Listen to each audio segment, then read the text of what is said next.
સ્વાભાવિક છે કે આ સંવેદનશીલ મુદ્દો છે ને એટલા માટે આધિકારિક રીતે કોઈ વિગતો આપવામાં નથી આવી કે કેબિનેટ કમિટી ઓન સિક્યોરિટીમાં શું ચર્ચા કરવામાં આવી હતી, પરંતુ સેનાને છૂટો દોર આપવામાં આવ્યો છે. આતંક પર પ્રહાર કરવા માટે, આતંકિસ્તાન પર પ્રહાર કરવા માટે સમય, સંજોગો અને માધ્યમ સેના નક્કી કરી શકે છે એવી વિગતો સામે આવી રહી છે. અને આ બધા વચ્ચે અત્યારે પાકિસ્તાન પણ ભયથી થરથર કાંપી રહ્યું છે એવી વિગતો પણ સામે આવી રહી છે, કારણ કે પાકિસ્તાન પણ પોતાની રીતે એક્શન લઈ રહ્યું છે. ગઈકાલે પણ સામે આવ્યું હતું અને પાકિસ્તાન સરકારે કહ્યું પણ હતું કે હા, ભારત ગમે તે મોટું કરી શકે છે. અંકિત વધુ વિગત આપશે.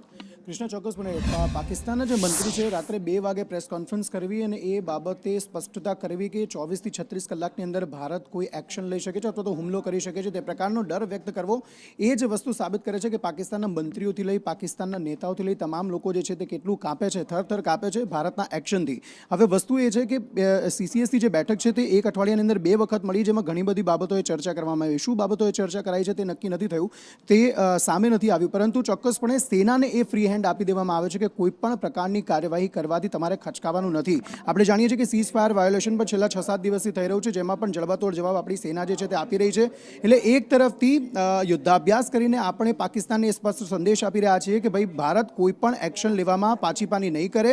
જો નિસ્તોનાબૂદ કરવાનું થશે તો પણ પાકિસ્તાનને નિસ્તોનાબૂદ કરી દેવામાં આવશે. બીજી તરફ પાકિસ્તાને એ પણ વસ્તુ માંગી છે કે જે આરોપો ભારત લગાવી રહ્યું છે તેના થોડા પુરાવા પણ જે છે તે ભારત દ્વારા આપવામાં આવે, એ વસ્તુ પણ સામે આવી રહી છે. બીજી તરફ પાકિસ્તાનની સેનાના જે વડા છે તેમણે પણ કેટલાક બફાટ કર્યા છે, તેને લઈને પણ જે એક્શન જે છે તે હવે ભારત જે છે, ભારત સરકાર જે છે તે આગામી સમયમાં શું કરે છે તે જોવાનું રહેશે.